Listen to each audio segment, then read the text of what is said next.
Hello जी, क्या हालचाल। Welcome back to my channel. I am Sneha and you are on biology hub. So इस video में हम remaining part of body fluids in circulation को complete करने वाले हैं। सो सबसे first that is double circulation. हमने पहले भी डबल सर्कुलेशन पढ़ा है, एक बार और रिवाइज करते हैं।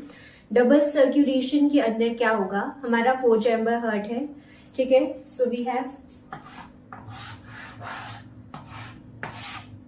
Right atrium, left atrium, right ventricle and left ventricle. So सबसे पहले होता है कि हमारा जो भी वेना केवा है उससे हमारा ब्लड राइट एट्रियम में आता है, डीऑक्सीजनेटेड ब्लड। देन फिर वो जाता है राइट वेंट्रिकल में, यहाँ पे ट्राइकस्पिड वॉल्व प्रेजेंट होती है। राइट वेंट्रिकल से जो ब्लड है वो आपकी पल्मोनरी आर्टरी के थ्रू लंग्स में जाता है, ठीक है। यहाँ तक हमको पता है कि पल्मोनरी आर्टरी लंग्स में डीऑक्सीजनेटेड ब्लड लेके जाती है। देन फिर लंग्स में वो जो ब्लड है उससे सारा CO2 निकाल के उसके अंदर ऑक्सीजन डाल करके उसको ऑक्सीजनेट किया जाता है and oxygenated blood carried by pulmonary vein to left atrium. तो यहाँ से ऑक्सीजनेटेड ब्लड जो है वो लेफ्ट एट्रियम में पल्मोनरी वेन के थ्रू जाता है। नाउ फिर लेफ्ट एट्रियम से बाइकस्पिड वॉल से होता हुआ left ventricle, then semilunar valve से होता हुआ ये ऑर्टा में जाता है।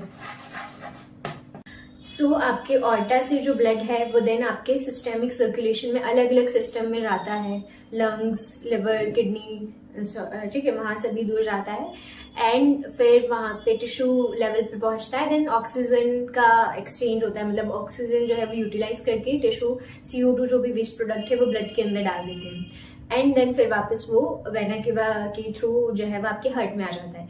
बट ऐसा नहीं होता है कि आपका जो है वो ब्लड पहले किडनी के पास गया है, देन किडनी से इंटेस्टाइन के पास गया है, फिर इंटेस्टाइन ने जो भी थोड़ा बहुत ऑक्सीजन बचा उसको यूज कर लिया, CO2 दे दिया, देन फिर वो ब्लड जो है वो किसी और ऑर्गन स्टमक के पास गया, देन वो हार्ट के पास पहुंचा। ऐसा नहीं होता है।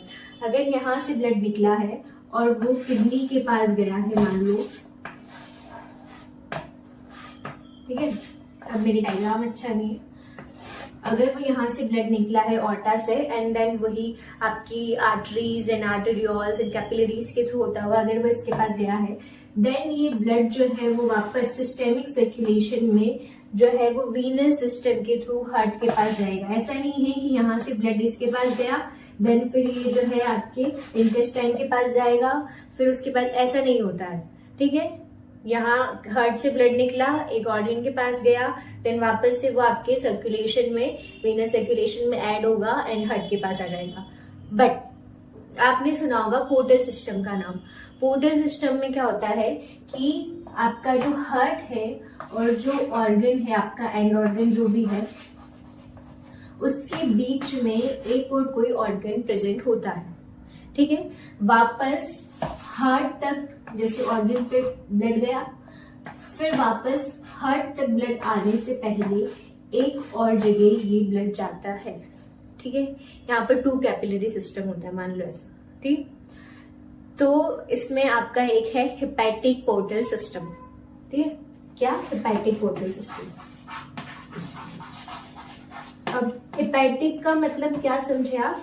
हेपेटिक का मतलब लिवर, ठीक है। तो ऐसा होता है कि ब्लड जो होता है वो आपके लेफ्ट जो वेंट्रिकल है उधर से पंप हुआ ऑर्टा में, ऑर्टा से आपकी सभी दूर जा रहा है, आर्टरीज, आर्टेरियोल्स वगैरह, देन वो जो ब्लड है वो इंटेस्टाइन तक पहुंचा। फिर इंटेस्टाइन से ब्लड जो होता है वो लिवर के पास जाता है, ठीक है।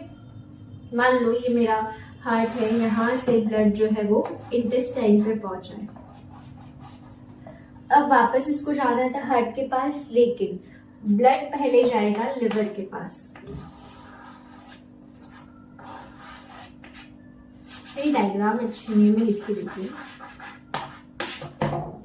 पहले लिवर के पास जाएगा, लिवर जो है उसको डिटॉक्सिफाई करेगा, कोई ड्रग्स है या कोई चीज जैसे कि ग्लूकोज ज्यादा है ब्लड के अंदर, क्योंकि जैसे ही डाइजेशन हुआ है अभी यहाँ पे इंटेस्टाइन में एंड देन फिर अगर अपन डायरेक्टली हार्ट और फिर पूरी बॉडी में फैला देंगे तो तो लिवर उसको रेगुलेट करता है कि अगर कोई टॉक्सिन है या फिर ग्लूकोज का अमाउंट ज्यादा है तो वो ग्लाइकोजन बना के रख लेगा, अगर कम हो रहा है तो वो थोड़ा दे देगा, पूरा एडजस्ट कर लेगा मतलब, और हार्ट के पास कि एक प्रॉपर अमाउंट का ब्लड जाए जिसमें प्रॉपर कंपोजिशन हो। तो हेपेटिक पोर्टल सिस्टम के अंदर हार्ट से ब्लड इंटेस्टाइन के पास आ रहा है, इंटेस्टाइन से लिवर पे जा रहा है, एंड लिवर से देन फिर वो आपके वेना केवा में जाता है, एंड देन फिर वो हार्ट के पास जाता है। ठीक है, इसको बोलते हैं हेपेटिक पोर्टल सिस्टम। नेक्स्ट जो हार्ट है, तो हार्ट सिर्फ देता ही थोड़ी रहेगा, उसको भी ब्लड चाहिए। ठीक है, वहां पर भी मसल्स हैं, उनको भी ऑक्सीजन की नीड होती है। तो हार्ट जो होता है ना, उसका खुद का अपना एक सर्कुलेटरी सिस्टम होता है जिसको अपन कोरोनरी सिस्टम बोलते हैं। कोरोनरी सिस्टम, जिसके अंदर कुछ वेसल्स होती है जो कि हार्ट को ब्लड सप्लाई करती है। नाउ हम नेक्स्ट बात करते हैं regulation of the heart beat, heart के फंक्शंस का रेगुलेशन। तो हमको पता है कि हार्ट के अंदर जो हार्ट होता है वो ऑटो एक्साइटेबल होता है, उसके अंदर नोडल टिश्यू होते हैं। हमने एसए नोड की बात की थी, एवी नोड की बात की थी। तो नोडल टिश्यूज प्रेजेंट होते हैं, जिसको एसए नोड को अपन पेस मेकर बोल रहे थे। वो एक्शन पोटेंशियल जनरेट करता है, मसल्स कॉन्ट्रैक्ट करती है, तो हार्ट मायोजेनिक होता है। बट फिर भी ब्रेन स्टेम में जो मेड्यूला ऑब्लोंगेटा होता है, वहां पर इसका रेगुलेटरी सेंटर प्रेजेंट होता है। तो मेड्यूला ऑब्लोंगेटा से जो भी यहाँ पर उसका सेंटर है, तो फिर ऑटोनोमिक नर्वस सिस्टम के थ्रू मेड्यूला ऑब्लोंगेटा से सिग्नल आता है। फिर ये अगर सिंपैथेटिक पाथवे से आया है या फिर पैरासिम्पैथेटिक पाथवे से आया है, डिपेंड करेगा। अगर वो सिंपैथेटिक पाथवे से आता है, मान लो ये मेड्यूला ऑब्लोंगेटा है, मेड्यूला ऑब्लोंगेटा से सिग्नल आया है, ये ऑटोनोमिक नर्वस सिस्टम है। अगर ये सिंपैथेटिक पाथवे से आता है तो ये हार्ट बीट को बढ़ाने का काम करते हैं, क्योंकि हमको पता है सिंपैथेटिक सिस्टम कब एक्टिवेट होता है, फाइट और फ्लाइट मोड में। ठीक है, तो वो हार्ट बीट को बढ़ाने का काम करते हैं, हार्ट को कॉन्ट्रैक्ट करवाते हैं, वेजो कंस्ट्रिक्शन, वेजल्स का कंस्ट्रिक्शन कराते हैं और कार्डियक आउटपुट बढ़ाते हैं। वहीं अगर आपका जो पैरासिम्पैथेटिक है वो एक्टिवेट होता है, जो कि नॉर्मल कंडीशन में होता है, वो आपकी हार्ट रेट को कम करेगा, कार्डियक आउटपुट को कम करेगा, वेजोडाइलेटेशन करवाएगा, ये चीजें। ठीक है, नेक्स्ट जो आपकी किडनी के ऊपर जो एड्रिनल ग्लैंड होती है, तो एड्रिनल मेड्यूला से जो हार्मोन्स निकलते हैं वो भी आपके हार्ट के फंक्शंस को रेगुलेट करते हैं, कार्डियक आउटपुट को रेगुलेट करते हैं। Okay, now next we will talk about the disorders of the cardiac system. बहुत लंबे लिस्ट है, बट जो एनसीईआरटी में है कुछ डिसऑर्डर्स हम उनको फॉलो करते हैं। सबसे पहली चीज आपने आजकल हर किसी के घर में देखने को मिलेगी, ये हाइपरटेंशन।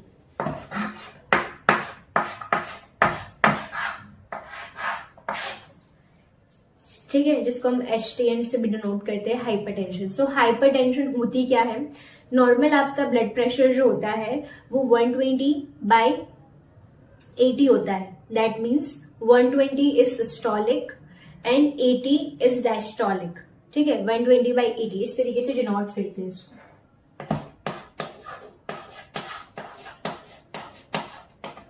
ये आपका नॉर्मल बीपी है, that is normal blood pressure, जो कि 120/80 होता है। अगर आप बार बार फ्रीक्वेंटली चेक करवा रहे हो और फ्रीक्वेंटली आपका ब्लड प्रेशर 140/90 आता है या इससे ज्यादा आता है, that means you have hypertension. और हाइपरटेंशन जो होती है, मतलब अगर ब्लड प्रेशर इतना ज्यादा बढ़ा हुआ है तो ये आपके वाइटल ऑर्गन्स को, जैसे ब्रेन, किडनी, आपका हार्ट खुद, इनको अफेक्ट कर सकती है। ठीक है, पहली डिजीज हो गई आपकी हाइपरटेंशन। दूसरा है आपका कोरोनरी आर्टरी डिजीज, जिसको हम बोलते हैं CAD, coronary artery disease, CAD। ठीक है, इसके अंदर क्या है, आपको पता है कि हार्ट जो है उसका अपना खुद का सर्कुलेशन है, इसको हम कोरोनरी सिस्टम बोलते हैं। तो हार्ट की जो सर्कुलेशन है, मींस जो वेसल्स हैं, उनके अंदर ब्लॉकेज हो जाता है, जिसको अपन अथेरोस्क्लेरोसिस बोलते हैं। जब भी कोई वेसल्स है उसके अंदर कुछ ब्लॉकेज हो चुका है, वो ब्लॉकेज किसका होगा, फैट, कोलेस्ट्रॉल, आपके लिपिड है या कोई थ्रोम्बस है उनसे मिलके बना हुआ होगा वो प्लैग, ठीक है, जो कि आपकी ब्लड वेसल्स की जो ल्यूमन है उनको नैरो कर देगा, तो ब्लड प्रॉपरली फ्लो नहीं हो पाएगा। तो जो आपकी हार्ट की मसल्स है वो उनको ऑक्सीजन नहीं मिलेगी, वो इतना इफेक्टिवली काम नहीं करेगी और हार्ट जो है वो अच्छे से ब्लड नहीं पंप कर पाएगा। तो this is coronary artery disease, जिसके अंदर जो आपकी कोरोनरी आर्टरीज है उसके अंदर अथेरोस्क्लेरोसिस हो जाता है, दैट इज प्लैग बन जाता है जो कि आपकी वेसल्स को नैरो कर देता है, ठीक है। सो नेक्स्ट इज एंजाइना, जिसको अपन एंजाइना पेक्टोरिस भी बोलते हैं, जिसके अंदर एक्यूट जो है चेस्ट पेन डेवलप हो जाता है। क्यों हुआ है डेवलप? क्योंकि जो हार्ट की मसल्स है उनको प्रॉपर ऑक्सीजन की सप्लाई नहीं हो पा रही है, दैट्स वाई जो है वहां पर चेस्ट पेन डेवलप होता है। रेडिएट भी कर सकता है वो, ये मैन वुमेन किसी में भी हो सकता है, generally middle aged to elderly peoples में हमको ये देखने को मिलता है, ठीक है। Now next is heart failure. Heart failure क्या है? When heart fails to pump blood, heart fail हो चुका है, हार्ट को एक कार्डियक साइकिल में कितना ब्लड पंप करना होता है? 5.5 लीटर, 5 to 5.5 लीटर हार्ट को ब्लड पंप करना होता है, ये उसका पासिंग मार्क्स है। अब हार्ट अगर इससे कम कर रहा है तो हार्ट फेल हो चुका है, मतलब हार्ट को जितना ब्लड पंप करना चाहिए उतना ब्लड अगर हार्ट पंप नहीं कर पा रहा है, that is termed as heart failure, जिसके अंदर कार्डियक आउटपुट कम हो जाता है, ठीक है। अब ये आपके कार्डियक अरेस्ट से अलग है, ठीक है।